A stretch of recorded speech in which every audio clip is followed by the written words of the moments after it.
इसमें 4r/√3 आ रहा था। एंड वॉल्यूम ऑक्यूपाइड की अगर बात करते थे तो जेड इंटू 4/3 की मतलब जितने भी प्रॉपर्टीज अभी तक मैंने बताया ना आपको कंसेप्ट, वो सारे के सारे पॉइंट यहाँ पे मैंने मेंशन कर दिया। ये पॉइंट क्लियर है ना भाई? तो एक क्वेश्चन आपसे ये पूछ लेता है कि maximum packing efficiency is shown by which type of crystal. तो अपन क्या बोलते हैं, एफसीसी में मैक्सिमम पैकिंग मिलता है।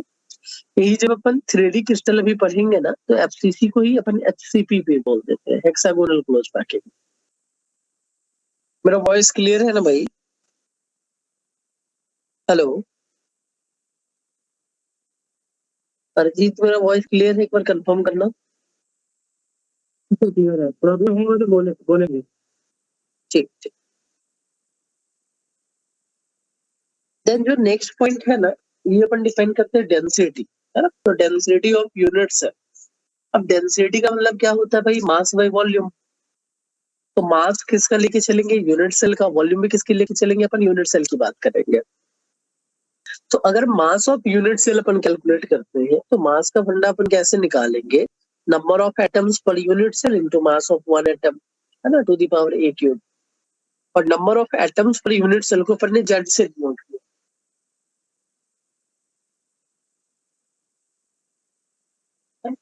तो नंबर ऑफ एटम्स की जगह अपन ने जेड प्लेस कर दिया है। And mass of one atom के लिए अपन यूज कर रहे हैं कि सपोज मान लो कि N number of particles present रहता है किसी भी पर्टिकुलर एटम में, है ना, एक क्रिस्टल में। तो एटॉमिक मास बाई Na जो रहेगा ना, वो क्या बताएगा आपको? मास ऑफ वन एटम दे देगा। And volume of unit cell जो अपन निकालते थे ना, वो ए क्यूब की हेल्प से निकालते थे। तो हमारे पास एक फॉर्मूला ड्राइव हो जाता है कि density of a unit cell, है ना, density of a unit cell is equals to Z into atomic mass divided by Na into a cube, है ना। और यूनिट क्या रहेगा? ग्राम पर सेंटीमीटर क्यूब। कोई कंफ्यूजन है यहाँ पे? और इन बच्चे यहाँ पे कुछ कंफ्यूजन?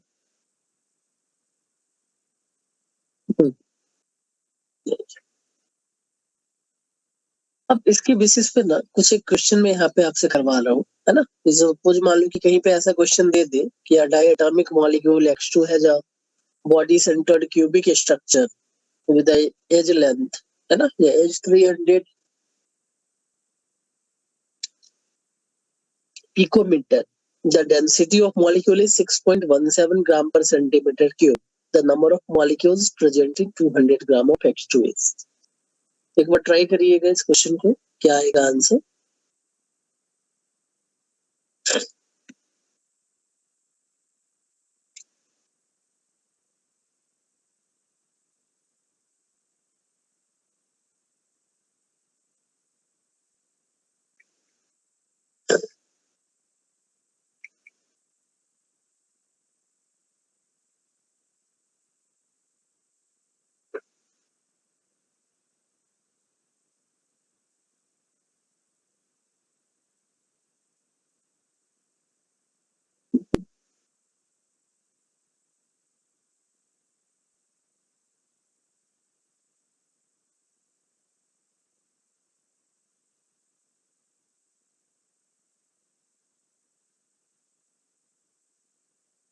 डेंसिटी का फॉर्मूला ना अपने को ये अप्लाई करना है जो ऊपर लिखा हुआ है ना। इसकी हेल्प से आपको एक न्यूमेरिकल सॉल्व करने हैं, है ना, कि आंसर क्या होगा।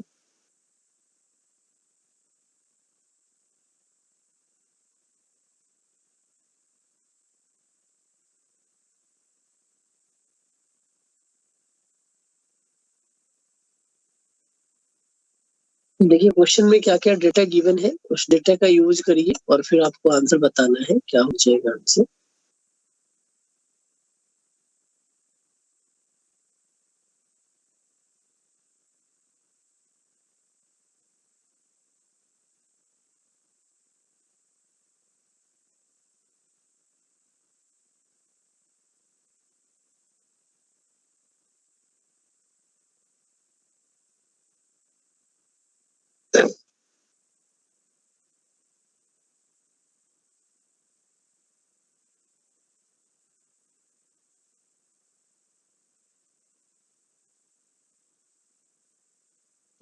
How much metre?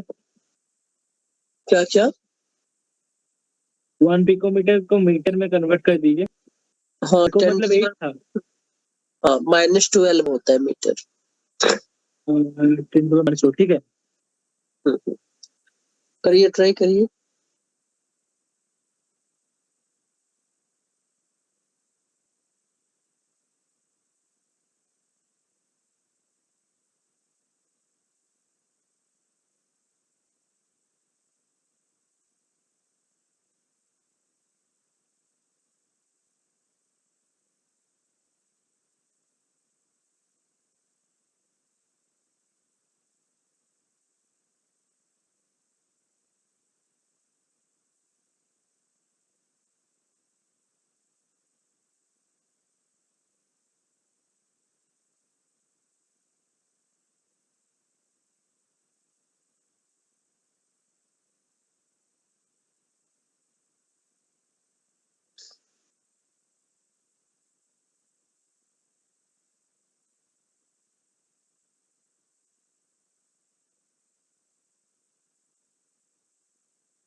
चलो मैं सॉल्व करता हूँ इसको, देखना कैसे सॉल्व करेंगे।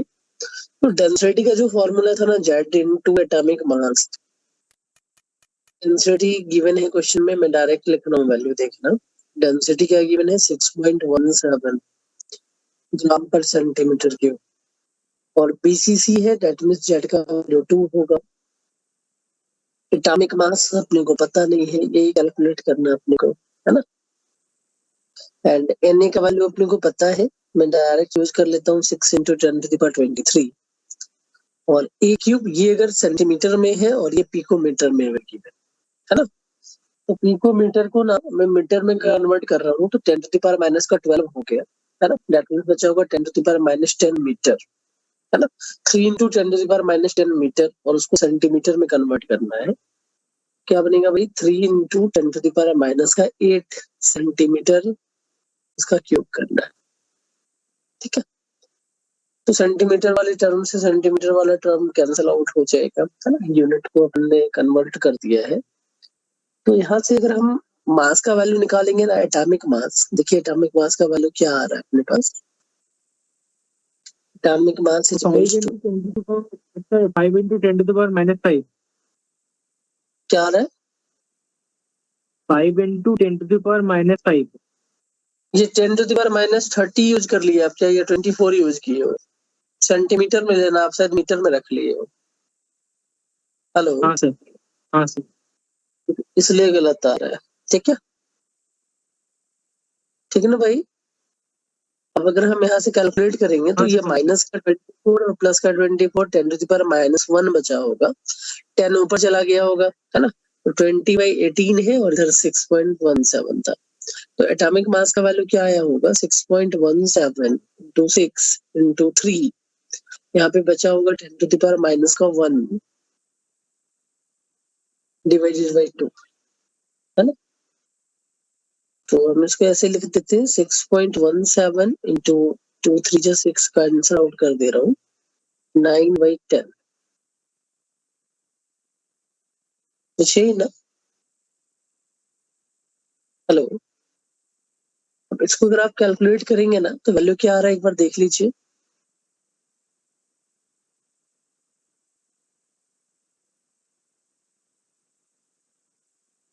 एक बार कैलकुलेट करना इसको।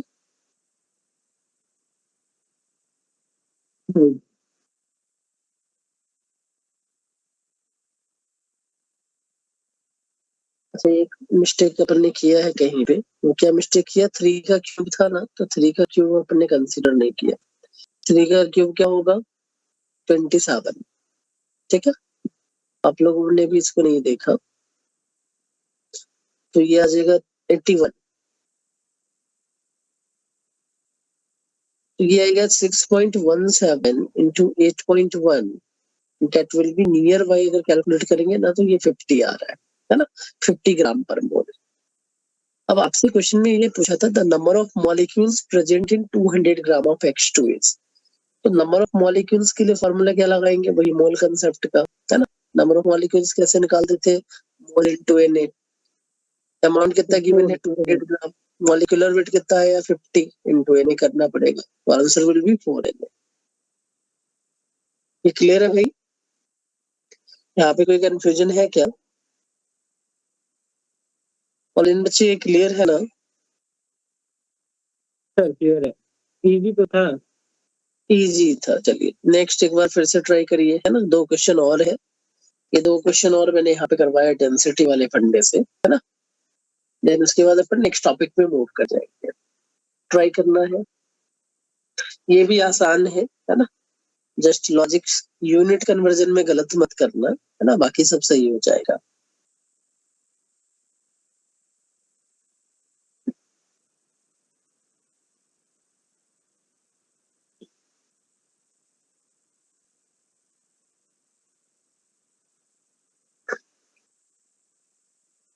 ये दोनों क्वेश्चन सॉल्व करिए, 2 क्वेश्चन और मैंने यहाँ पे रखा है ना। उसके बाद अपन नेक्स्ट कंसेप्ट पे मूव कर जाएंगे।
अभी सर, अब इसमें क्या दिया हुआ है आपको, है ना, क्या सॉलिड हैविंग डेंसिटी गिवन है ना। देन आपसे ये पूछा मोलर मास ऑफ सॉलिड क्या होगा, एक ही फॉर्मूला है अपने पास, डेंसिटी इज इक्वल्स टू, अब यहाँ पे जो डेटा है ना हम उसके अकॉर्डिंग चलेंगे, केजी पर मीटर क्यूब गिवन है तो मीटर क्यूब में रखना। क्यूबिक क्रिस्टल, है ना, एफसीसी फेस सेंटर्ड क्यूबिक के लिए जेड का वैल्यू 4 होता है, एम का वैल्यू अपने को निकालना है। नीचे क्या था भाई, ए क्यूब इंटू 10 टू Na, है ना। तो यहाँ पे पिकोमीटर है ना, तो मेरे को मीटर में ही यूज करना है क्योंकि जो डेंसिटी का वैल्यू था वो मीटर में गिवन था। 200√2 into 10 to the power minus का 12 हो जाएगा इसका क्यूब,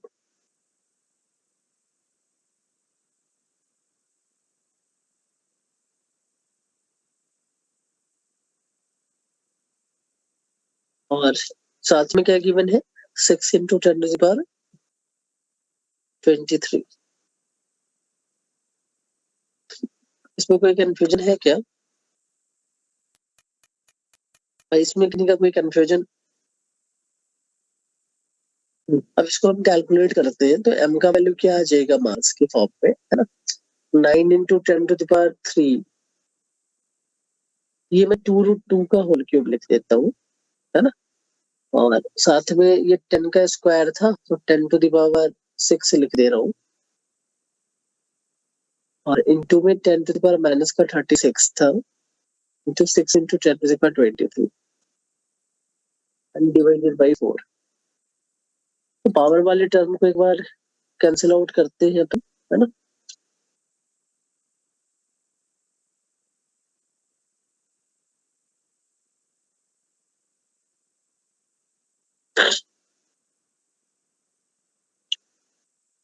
तो देखिएगा क्या क्या वैल्यू गिवन है ना, ये 10⁻⁻36 और 29 क्या बचेगा भाई, और यहाँ पे 3 और देखना होगा, तो 23 + 6 29 + 3 32, 10⁻⁻4 बचा होगा, तो 9 इंटू 8 इंटू 2√2, है ना, 2 का क्यूब 8 हो गया, 2√2 का क्यूब 8 इंटू √2 बचेगा, है ना, 2√2 बचेगा ना। सर आंसर क्या होगा, ऑप्शन ए? देख लेते हैं भाई क्या बचेगा, ये क्या था 23 + 6 29 32 था, है ना, तो ये 10⁻⁻4 बचा। हाँ, option A he correct answer है, ये 10⁻⁻4 बचा हुआ था और नीचे क्या था भाई 4 था, इससे अपन इसको भी कैंसिल आउट कर सकते हैं, क्या बचा होगा 1836√2 36√2 इंटू 10⁻⁻4 kg पर मोल, और √2 का वैल्यू होता है 1.414, 36 इंटू 1.414 इंटू 10⁻⁻4 अगर करेंगे, है ना, ये है kg पर मोल, तो अपना आंसर आएगा ए। देन एक और क्वेश्चन सॉल्व कर दीजिए, लास्ट क्वेश्चन इस कंसेप्ट का, है ना, देन अपन नेक्स्ट कंसेप्ट में मूव करने वाले हैं।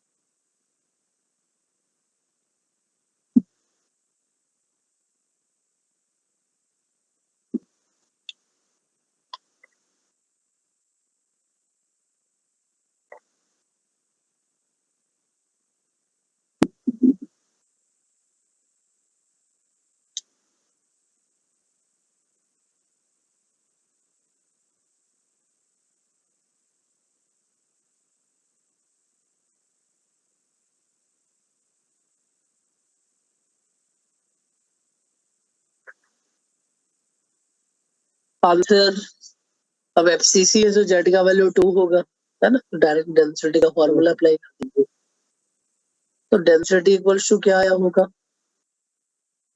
एफसीसी के केस में जेड का वैल्यू 4, कॉपर का मास गिवन है 63.55, नीचे क्या लिखना है अपने को, Na इंटू ए क्यूब, तो Na का तो वैल्यू अपने को पता है 6 into 10⁻23 and edge length x angstrom given है, और डेंसिटी हमें किस में निकालना है, ग्राम पर सेंटीमीटर क्यूब में, तो एंगस्ट्रॉम का मतलब 10⁻⁻10 होता है, बट अगर हमें सेंटीमीटर में रखना है तो x इंटू 10⁻�8 सेंटीमीटर करेंगे, इसका क्यूब आएगा, है ना, तो यहाँ से जब हम इसको सॉल्व करेंगे तो 4 इंटू 63.5, ये जूम कर लेता हूँ, 6 into 10⁻23 into x cube into 10⁻⁻24, तो ये बचा होगा 4 into 635 divided by 6x cube. मेरा वॉइस क्लियर है ना?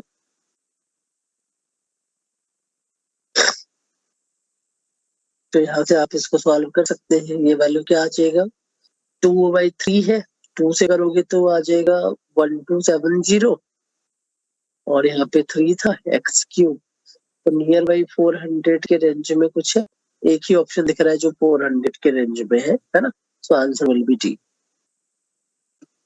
इसमें कोई कंफ्यूजन किन्हीं का भी? इस पॉइंट में किन्हीं का कोई कंफ्यूजन है क्या? नहीं। फिर हम नेक्स्ट कंसेप्ट की पे बात करते हैं। Next concept is coordination number. अब कोऑर्डिनेशन नंबर होता क्या है, थोड़ा सा कंसंट्रेट करना है अपने को। Number of nearest neighbours present in a या डायरेक्टली कनेक्टेड विद सॉलिड, है ना, या any particular atom is known as coordination number. तो कोऑर्डिनेशन नंबर बोल दे या कहीं कहीं पे ना इसी को वर्ड कर यूज कर लेता है, नंबर ऑफ नियरेस्ट नेबर्स। ठीक है, तो कैसे डिफाइन करते हैं अपन कि total number of atoms touching a particular sphere in a given unit cell is known as coordination number. जैसे मान लीजिए कि मैं कहीं पे एक क्यूब बना देता हूँ और इस क्यूब में अपन ने सपोज ये फर्स्ट जो है ना इसके रेफरेंस में बात कर रहे हैं। इस क्यूब का अगर एज लेंथ ए है तो इस 1 से ना हम जितने भी एटम दिख रहे हैं ना आपको 1 2 3 4 5 मैंने मार्क करके रखा है, इनके डिस्टेंस की बात करते हैं। तो 1 से जो 2 का डिस्टेंस होगा ये एज लेंथ के इक्वल होगा, ए मैंने लिख दिया। 1 से 3 ये भी एज लेंथ के इक्वल होगा, 1 से 5 ये भी एज लेंथ के इक्वल होगा, है ना। बट 1 से 4 का अगर डिस्टेंस निकालेंगे ना तो ये क्या दिख रहा होगा आपको, फेस डायगोनल, है ना। 1 to 4 अगर डिस्टेंस निकालते हैं तो ये डिस्टेंस क्या है भाई, फेस डायगोनल। और लास्ट क्लास में अपन ने सीखा था कि फेस डायगोनल जो होता है वो √2a डिस्टेंस पे रहता है। तो जितने भी फेस डायगोनल रहेंगे वो सारे के सारे √2a पे रहेंगे। तो 1 से 4 फेस डायगोनल था, 1 से 7 भी फेस डायगोनल है, ये भी √2a मैंने लिख दिया, है ना। 1 से 6 जो होगा ये भी फेस डायगोनल है, तो ये √2a डिस्टेंस पे है। बट अगर आप 1 से 8 को कैलकुलेट करोगे ना, मेजर करोगे डिस्टेंस को, तो 1 और 8 जो है ना ये बॉडी डायगोनल को रिप्रेजेंट कर रहा होगा। और अपन ने लास्ट क्लास में ये सीखा था कि जो बॉडी डायगोनल होता है ना भाई, बॉडी डायगोनल का डिस्टेंस √3a होता है। तो आपसे ये पूछा जाता है अगर कोऑर्डिनेशन नंबर की बात करें तो ये है भाई कि the number of atoms touching a particular sphere in the given unit cell, या फिर हम ये भी बोल देते हैं कि नंबर ऑफ नियरेस्ट नेबर, है ना, कि जो भी नेबर डायरेक्टली कनेक्टेड रहेगा ना एक पर्टिकुलर स्फीयर से, उसी नंबर ऑफ टचिंग स्फीयर को हम क्या बोल देते हैं, कोऑर्डिनेशन नंबर बोल देते हैं। तो इस कंसेप्ट में ना हर जगह हम यही फंडा यूज करेंगे कि भाई हमारे पास एक क्यूब है ना, इस क्यूब में अलग अलग डिस्टेंस पे एटम रखे हुए हैं, है ना। तो इन तीनों डिस्टेंस में ना आपको क्या कैलकुलेट करना है कि सबसे मिनिमम डिस्टेंस कौन सा है। ए √2a का मतलब होगा 1.414 टाइम ऑफ ए, ये लार्जर है। √3a का मतलब है 1.732 टाइम ऑफ ए, है ना। तो ये सबसे मैक्सिमम डिस्टेंस पे है। तो हम क्या बोलेंगे कि इन तीनों में ना अगर क्यूब कहीं पे लेके चलेंगे तो नियरेस्ट नेबर जो होगा ना वो ए से रिप्रेजेंट हो रहा होगा, है ना। तो a is known as nearest neighbour. अगर आपसे कहीं पे क्वेश्चन पूछ ले कि नेक्स्ट नियरेस्ट नेबर निकालना है तो √2a, इसके बाद जो डिस्टेंस पे नंबर ऑफ एटम दिखेंगे उसको बोलते हैं नेक्स्ट नियरेस्ट नेबर, है ना। इससे भी अगर ज्यादा कहीं पे निकालना अपने को नंबर ऑफ एटम तो आपसे पूछ लेगा next to next nearest neighbour क्या होगा, उस केस में अपन क्या यूज करते हैं, √3a यूज करते हैं। अब फॉर दिस डायग्राम या पर्टिकुलर दिस डायग्राम हमने जो नंबरिंग किया है उसके अकॉर्डिंग टू द डिस्टेंस देखे तो मैंने यहाँ पे मेंशन कर दिया, देखना कि 1 से 2, 1 से 3 और 1 से 5 जो है ना ये डिस्टेंस पे है। 1 से 4, 1 से 6 और 1 to 7 ये फेस डायगोनल था, है ना। यहाँ पे लिख भी दे रहा हूँ, देखो ये एज लेंथ को रिप्रेजेंट कर रहा है। ये जो फंडा है ना ये एज लेंथ को रिप्रेजेंट कर रहा है डिस्टेंस पे। ये जो पॉइंट मेंशन किया अपन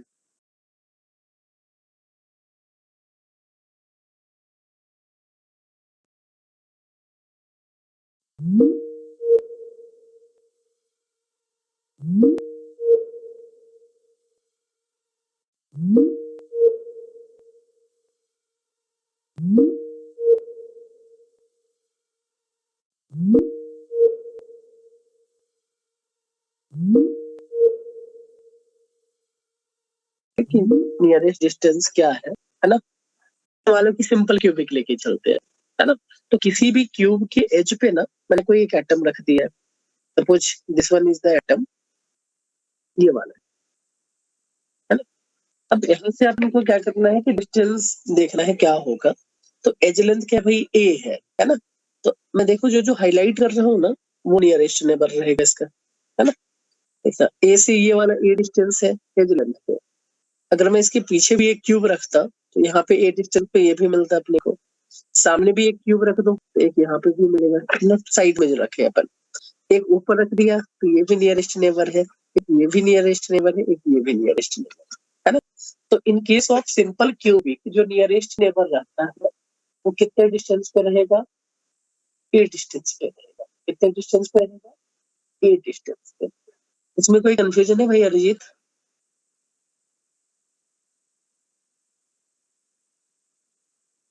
अरिजीत रुकिए सर थोड़ा सा। हाँ हाँ, देख लो एक बार, देख लो, कुछ कंफ्यूजन हो तो फिर पूछना।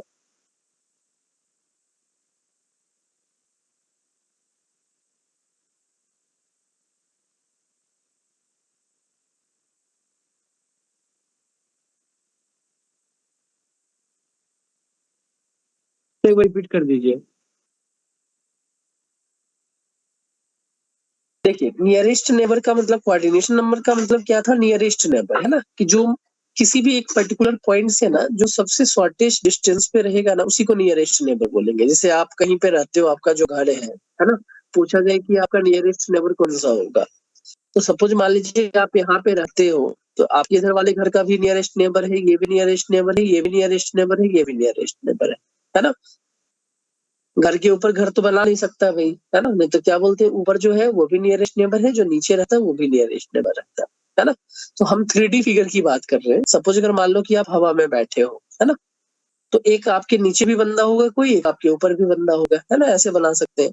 तो नंबर ऑफ नियरेस्ट नेबर जो होता है ना, वो कैसे डिसाइड होता है कि किसी भी पर्टिकुलर स्ट्रक्चर में वो मिनिमम डिस्टेंस, जहाँ पे कुछ एटम अगर दिख रहे हो और वो उस पर्टिकुलर एटम को डायरेक्टली टच कर रहा होगा, उस नंबर को हम क्या बोल देते हैं, नियरेस्ट नेबर, है ना, या फिर कोऑर्डिनेशन नंबर। ये पॉइंट क्लियर है?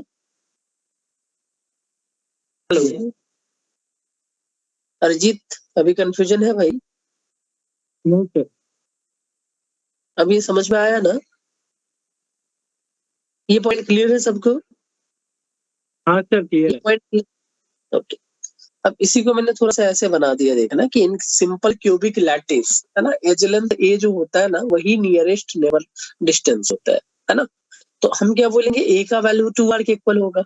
जैसे मान लो कि दो एटम अगर रखे हुए हैं सिंपल क्यूबिक में, हमेशा एटम कहाँ मिलते हैं, कॉर्नर पे।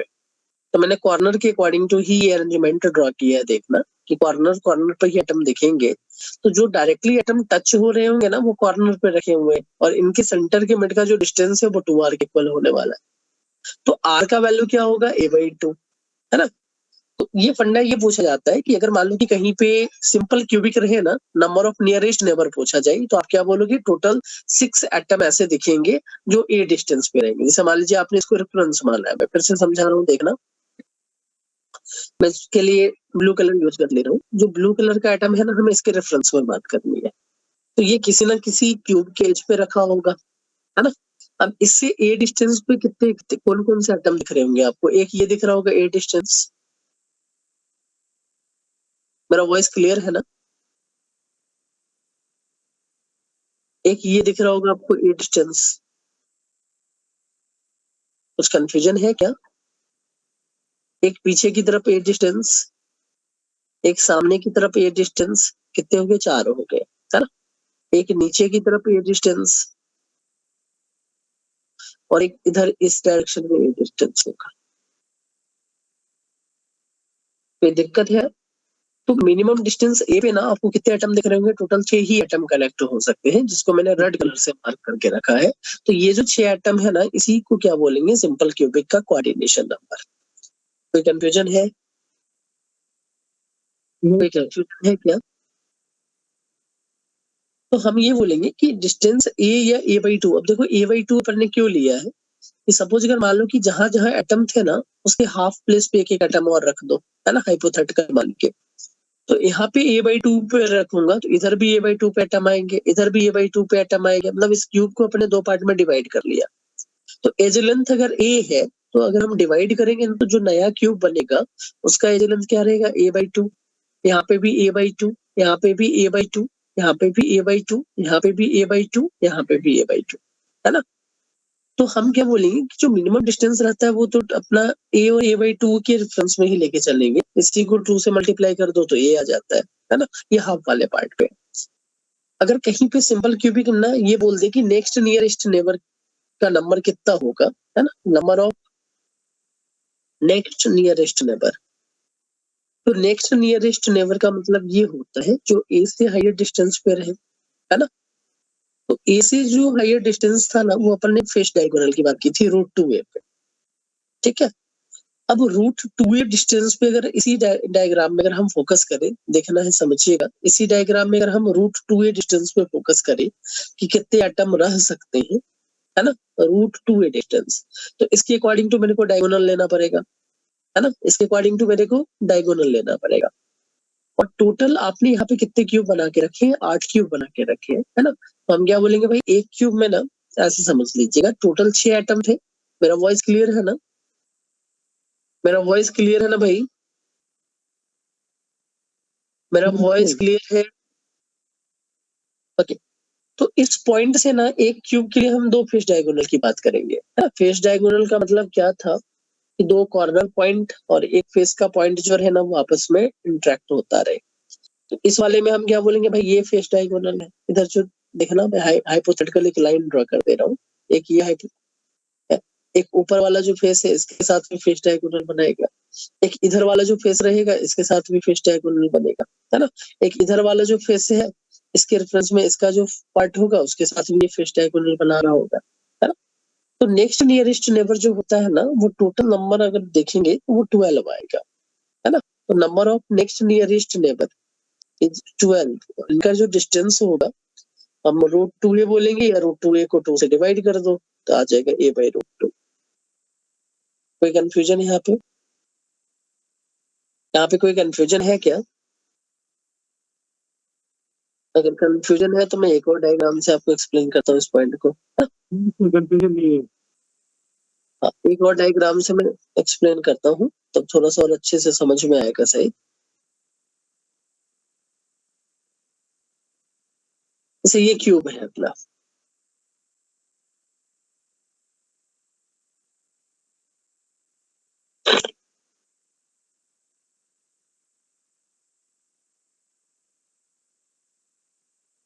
तो सपोज अगर मान लीजिए कि मैं इस वाले क्यूब के ना ये जो एटम रखा हुआ है ना इसका कोऑर्डिनेशन बार निकालना अपने को, है ना। तो एक एटम क्या बोलेंगे, इसी क्यूब का पार्ट होगा, एक एटम इस क्यूब का पार्ट होगा।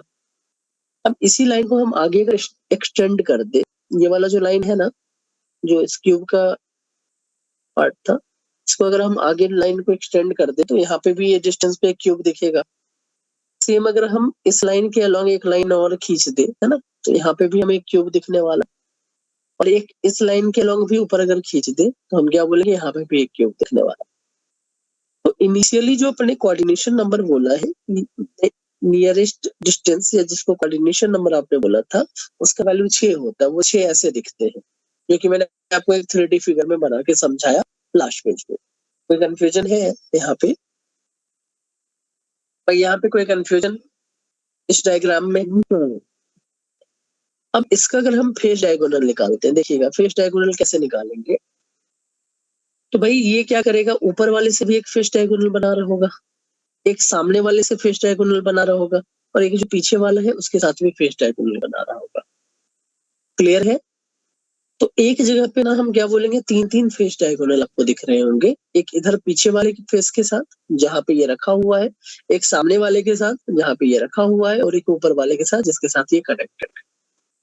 कोई दिक्कत है? इस वाली फेस के साथ कोई भी डायगोनल ये बनाता हुआ नहीं दिखेगा। सेम जो ऊपर क्यूब रखा होगा उसके साथ भी डायगोनल बना सकता है, सेम इधर भी बना सकता है। तो टोटल यहाँ पे जितने क्यूब इंक्लूड हो रहे हैं ना, हम क्या बोलेंगे भाई, उसी को 4 से मल्टीप्लाई करेंगे तो हमारा फंडा क्या आ जाएगा, ये नेक्स्ट नियरेस्ट नेबर आ जाएगा। कोई क्लियर, ये पॉइंट क्लियर है ना अरिजीत? यहाँ पे कुछ कंफ्यूजन नहीं? नहीं सर, कोई कंफ्यूजन नहीं है। अब अगर मैं आपसे ये पूछूं कि इसके बाद का जो डिस्टेंस था ना वो रूट 3 था, या इसको भी हम 2 से अगर डिवाइड कर दे तो ये रूट 3/2 ये हो जाएगा। इसको बोलेंगे नंबर ऑफ तो 4 होगा। Next to next nearest neighbour. तो 4 होगा ना आंसर? नहीं, थोड़ा सा मिस कर दिए, फिर से एक बार अच्छे से देखिए। 8 होगा आंसर, दिखना चाहिए आपको।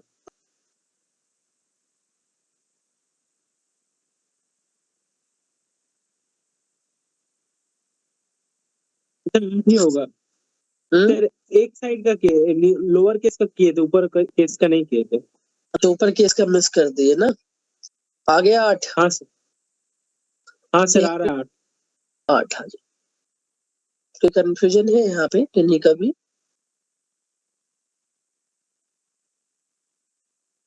सात्विक भाई यहाँ पे कुछ कंफ्यूजन है आपका? सर आज को प्रेजेंट नहीं है। अच्छा नहीं है, ओके। स्कूल का एग्जाम है क्या आज? आज बहुत लोगों का एग्जाम है ना, शायद इसलिए नहीं है। नहीं, उन लोग का स्टार्ट होगा, उन लोग का 3rd सेमेस्टर स्टार्ट होगा। अच्छा अच्छा। भाई यहाँ पे फिर कंफ्यूजन है किन्हीं का भी? जो लोग हैं क्लास में उनका कंफ्यूजन नहीं है ना? देन अपन चलते हैं नेक्स्ट वाले पार्ट पे, है ना।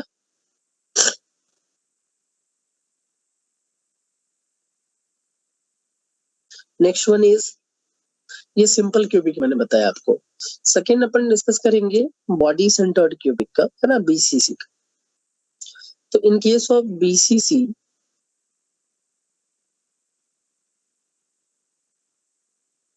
जो कोऑर्डिनेशन नंबर होता है ना वो 8 होता है। Coordination number is 8।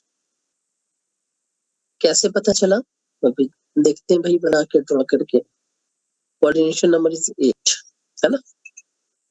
अब देखिएगा बीसीसी के स्ट्रक्चर में ना क्या चेंजेज आता है ना। बीसीसी के स्ट्रक्चर में क्या चेंजेज आएगा, मैं इसी वाले पार्ट को एक कॉपी कर लेता हूँ। मैं इसी वाले पार्ट को कॉपी कर लेता हूँ।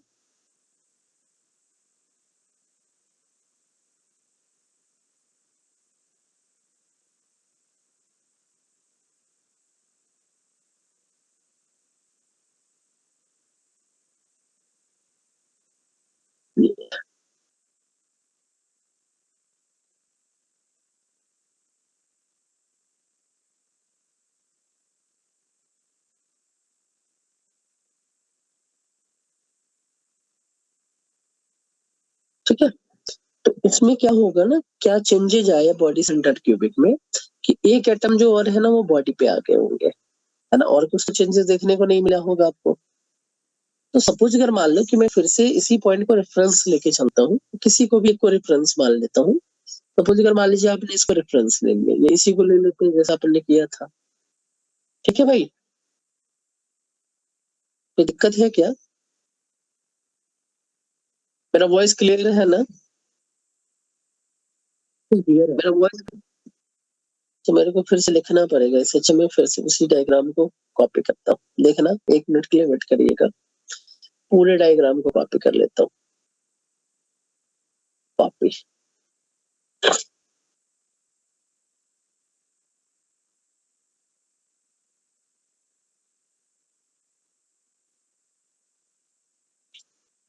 अब बीसीसी पे चेंजेस क्या आया होगा अपने पास कि ये जो है ना एक यहाँ पे सेंटर के एटम और बढ़ गए होंगे। ठीक है, तो नंबरिंग में जो चेंज दिखा ना अपने को, है ना, हम क्या बोलेंगे पहले 1 2 3 4 ये था। 5th एटम जो है ना अपन इसको एज्यूम कर लेते हैं, ये 5th है अपना, है ना। तो ये होगा भाई 6 7 8, ये रहा 6, ये होगा 7, ये होगा 8, ये होगा 9। ये अपना 6 7,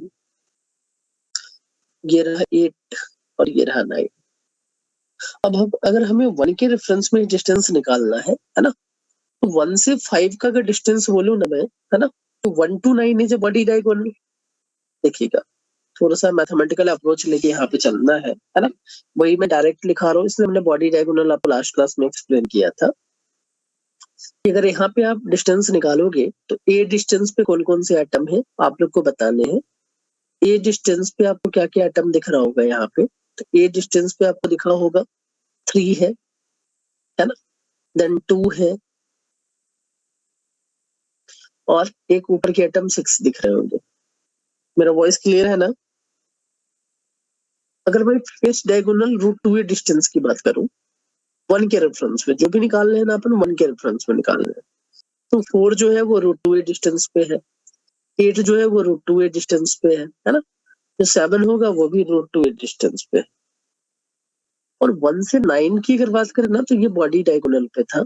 रूट 3a डिस्टेंस पे ना एक ही एटम अपने को दिख रहा है और वो एटम 9। अब अगर मान लो कि यहाँ पे एक और डिस्टेंस नया आया है, कि अगर मैं कहीं पे ये बोल दूं कि जो 1 से 5 का डिस्टेंस अगर मेरे को निकालना है ना, देखिएगा ये वाला पॉइंट मैं डिफरेंट कलर से मार्क करता हूँ और थोड़ा सा मैथमेटिकल अप्रोच यहाँ पे लगाते हैं। ये वाला फंडा अगर निकालना है ना, 1 to 5 तो √3/2 है। रूट 3a/2 हो जाएगा, है ना। बॉडी डायगोनल का हाफ है, रूट 3a/2 डिस्टेंस हो जाएगा। कोई कंफ्यूजन है यहाँ पे? यहाँ पे कोई कंफ्यूजन है क्या? नहीं सर।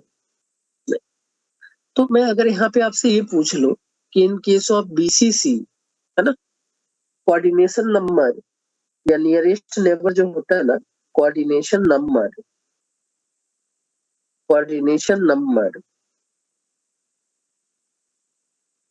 और इसी को बोलेंगे नियरेस्ट नेबर। तो नियरेस्ट नेबर का जो डिस्टेंस दिखेगा अपने को, सबसे कम डिस्टेंस पूरे 4 जो पॉइंट है उसमें क्या दिख रहा होगा आपको? Root 3a/2। कोई कंफ्यूजन है क्या? सर हम क्या बोलेंगे, कोऑर्डिनेशन नंबर जो है ना वो रूट 3a डिस्टेंस पे है। कहाँ पे है? Coordination number root 3a distance पे रहेगा। और नंबर ऑफ एटम अगर बोला जाए ना, देखिएगा मैं इसको थोड़ा सा ऐसे लिख देता हूँ रीअरेंज करके। कोऑर्डिनेशन नंबर, ये लिखेंगे डिस्टेंस, है ना, इसको नीचे लिख दे रहा हूँ, डिस्टेंस वाले कॉलम में लिख लेंगे। यहाँ पे डिस्टेंस लिखा हुआ है, तो डिस्टेंस की बात अपन कर रहे हैं और यहाँ पे नंबर की बात कर रहे हैं। तो रूट 3a/2 डिस्टेंस पे ना अपन क्या बोलेंगे, कितने नंबर आ सकते हैं? अब देखो कहाँ कहाँ से आ सकता है, समझिएगा। आपने 1 को रेफरेंस माना है तो एक यहाँ पे दिखेगा। अब इस 1 के पॉइंट को कवर अप करने के लिए ना एक नीचे क्यूब रखना पड़ेगा, है ना, एक लेफ्ट में क्यूब रखना पड़ेगा, एक राइट में क्यूब रखना पड़ेगा। तो कॉर्नर के क्यूब पे ना टोटल 8 क्यूब लगे रहेंगे, वही उसको हाइड कर पाएंगे कम्प्लीटली, है ना। कॉर्नर के क्यूब को हाइड करने के लिए हमें कितने क्यूब का रिक्वायरमेंट है भाई? टोटल 8 क्यूब का रिक्वायरमेंट, है ना। तो जो 8 क्यूब आपस में कनेक्टेड रहेंगे ना पॉइंट नंबर 1 से, सबका बीसीसी भाई, सबके बॉडी के सेंटर पे एक पॉइंट दिख रहा होगा आपको, है ना। तो उस लॉजिक से हम ये बोलते हैं कि रूट 3a/2 डिस्टेंस पे हमारा जो कोऑर्डिनेशन नंबर दिखेगा वो 8 रहने वाला। ये क्लियर है भाई अरिजीत? अरिजीत भाई ये क्लियर है? अरिजीत? हाँ सर क्लियर है। चलिए, नेक्स्ट नियरेस्ट नेबर अगर पूछा जाए ना, इसके बाद सबसे कम डिस्टेंस क्या दिख रहा होगा आपको? Root 2a। तो रूट 2a पे ना हम क्या बोलेंगे भाई? टोटल 12 लिखेंगे। रूट 2a डिस्टेंस पे हमारे पास जो नंबर ऑफ एटम्स है वो कितने दिखने वाले? 12 एटम। एक फेस पे 2 डायगोनल लगता है, टोटल 6 फेस लेके चलना पड़ेगा, है ना। हमारा उससे डिस्टेंस कितने दिखेगा? 12 है ना। ये कॉमन पार्ट। कोई कंफ्यूजन?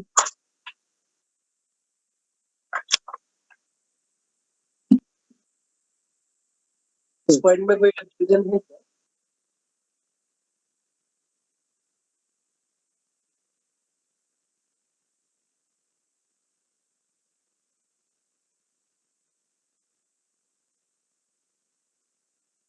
इसमें भाई कोई कंफ्यूजन है? नेक्स्ट नियरेस्ट ए नहीं होगा? क्या क्या फिर से बोलिए? नेक्स्ट नियरेस्ट ए नहीं होगा? नेक्स्ट नियरेस्ट, हम लोग जो डिस्टेंस लिए √2a, हाँ हाँ, नेक्स्ट नियरेस्ट तो ए होना चाहिए ना। तो बॉडी के रेफरेंस पे अपन देखेंगे ना।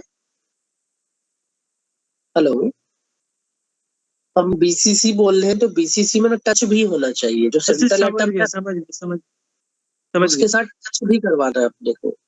ठीक है, क्लियर हुआ या नहीं? हाँ सर क्लियर है। तो हर जगह ना जब भी बॉडी के साथ कोऑर्डिनेशन नंबर का मतलब है कि टच होना चाहिए, तो टच जब होगा उसी के अकॉर्डिंग टू ही हम बोलेंगे। तो एक है √2a डिस्टेंस दिख रहा होगा, ये जो डिस्टेंस था ना वो √3a/2 था, फिर क्या आया √2a आ गया होगा। क्लियर है ये भाई? क्लियर है ना? हाँ सर। अगर मैं बोल दूं a डिस्टेंस पे कितने एटम टच कर रहे हैं, कितना होगा कोऑर्डिनेशन नंबर?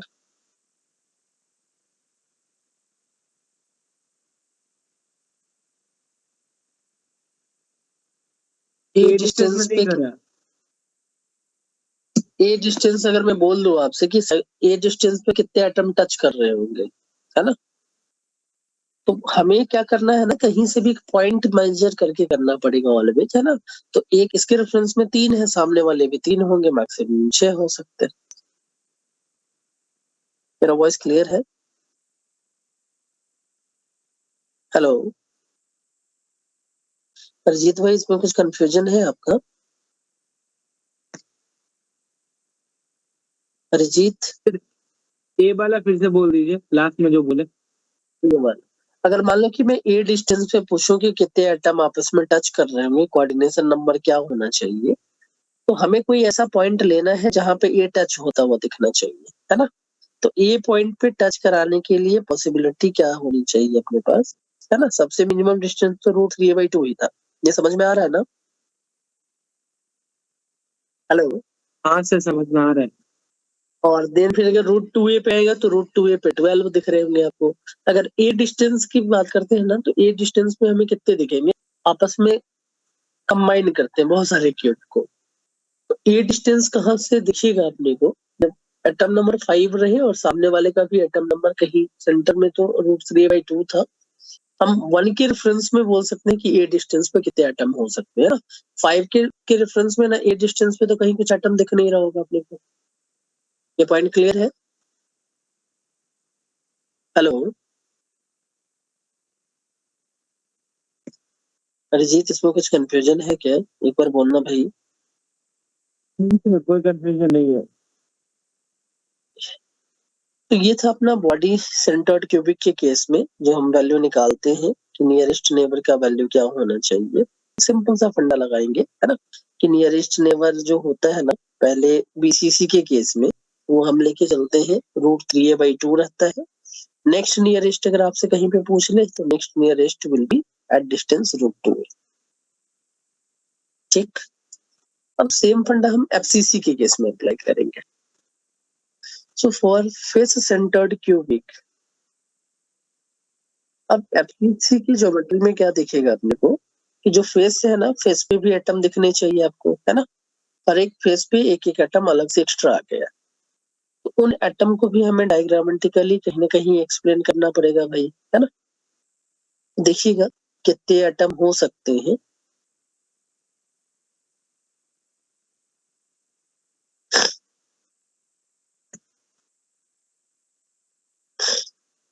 तो एफसीसी का जो कोऑर्डिनेशन नंबर होता है ना वो 12 होता है। कैसे आया मैं एक्सप्लेन कर रहा हूँ। Coordination number is 12। कैसे है मैं एक्सप्लेन कर रहा हूँ। फिर से ये क्यूब तो है अपने पास, इसको मैं नेक्स्ट पेज पे ले लेता हूँ, यहाँ पे ये आ नहीं पाएगा।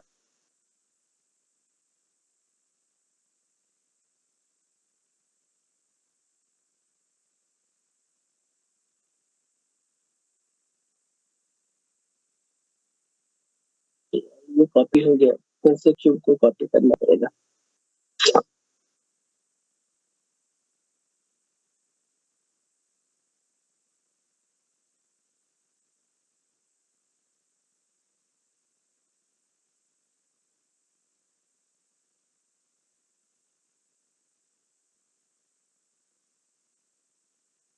इन केस ऑफ एफसीसी, है ना, चेंजेस क्या देखने को मिला है अपने को, है ना, कि अब फेस पे एटम आ गए, बॉडी में तो एटम रहेगा नहीं, हर एक फेस पे ना एक एक एटम आ गए।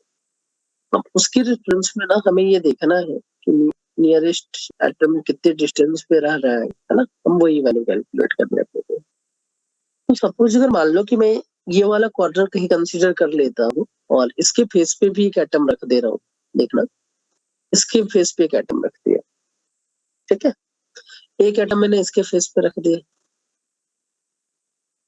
और इसी के रेफरेंस में अपन बात कर लेते हैं कि क्या होना चाहिए वैल्यू। मैं थोड़ा सा एक 3D फिगर बना रहा हूँ, इसी में थोड़ा सा चेंज करके, है ना, इस लाइन को ना आगे एक्सटेंड कर रहा हूँ, देखना। तो जब अपन इस लाइन को आगे एक्सटेंड करेंगे ना, कुछ ऐसा ही लाइन एक्सटेंड होता हुआ दिखेगा। इस लाइन को भी हमें एक्सटेंड करना पड़ेगा।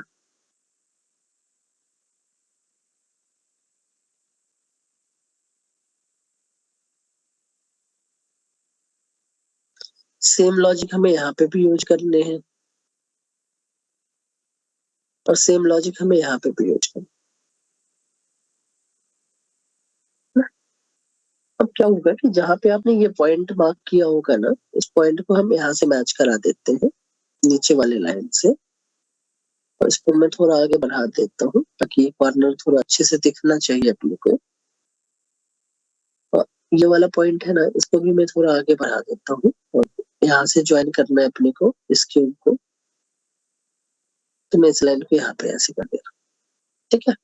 ये दो क्यूब आपस में कंबाइन होते हुए दिख रहे होंगे थोड़ा बहुत, है ना, आइडिया लग रहा है ना, थोड़ा सा कंबाइन होता हुआ दिख रहा है। हेलो,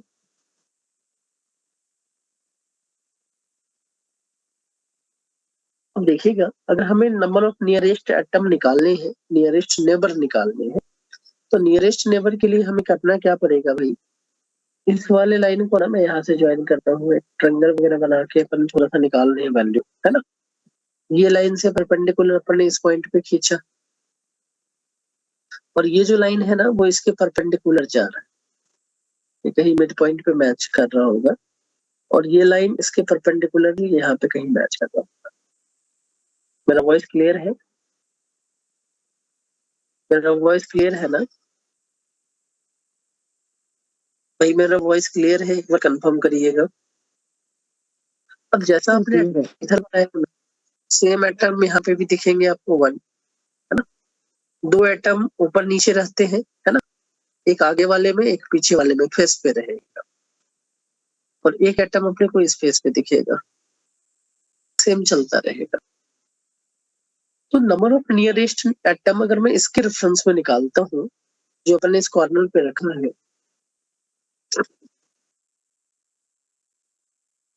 तो ये जो डिस्टेंस था ना, इस डिस्टेंस को बोलेंगे अपन a/√2। ये था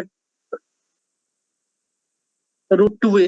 ये डिस्टेंस क्या होता है? फेस डायगोनल √2a के इक्वल होता है। अब आपने क्या कर दिया, फेस डायगोनल के हाफ एंड पार्ट पे ना अपन ने एक एटम प्लेस कर दिया है ना, ऐसे लिख के चल रहे हैं। फेस डायगोनल टोटल क्या था भाई? √2a। अब मैं उसको हाफ से डिवाइड कर दे रहा हूँ, 2/2 कर दिया, √2a/2 बोल रहे हैं, तो a/√2। कोई कंफ्यूजन है क्या? हेलो, मेरा वॉइस क्लियर है ना? भाई मेरा वॉइस क्लियर है? यस सर, क्लियर है। तो फेस डायगोनल के केस में ना हम यहाँ पे क्या लिख सकते हैं कि अगर नियरेस्ट नेबर आपसे कोई पूछे ना कि किस डिस्टेंस पे रहेगा एफसीसी में, नियरेस्ट नेबर a/√2 डिस्टेंस पे रहता है, a/√2।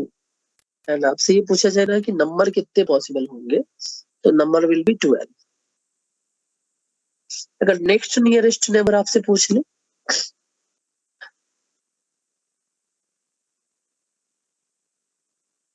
तो next nearest neighbour is, distance a है और यहाँ पे 6 रहने वाले। तो दिक्कत है क्या यहाँ पे? देखना एक बार, a/√2 का मतलब ये हुआ कि जहां जहां फेस दिखेगा ना, ईच एंड एवरी फेस पे हम फेस सेंटर में मार्क कर दे रहा हूँ, देखना डिफरेंट कलर से कर देता हूँ तो पहचानना आसान होगा। एक आपने यहाँ किया, दूसरा यहाँ पे आया होगा, है ना, तीसरा एक पीछे वाले के रहेगा, एक आगे वाले फेस पे रहने वाला, 4 तो इधर दिख गया अपने को, है ना।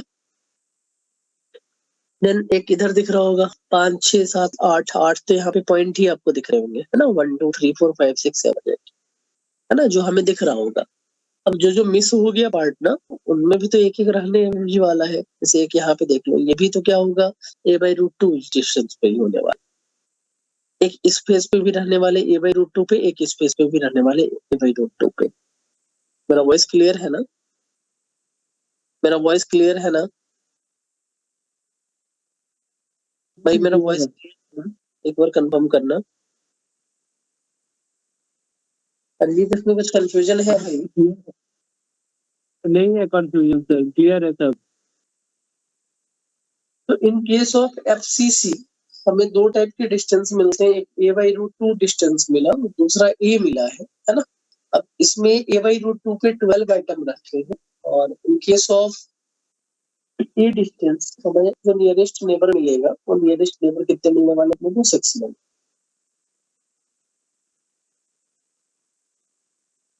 ठीक है भाई?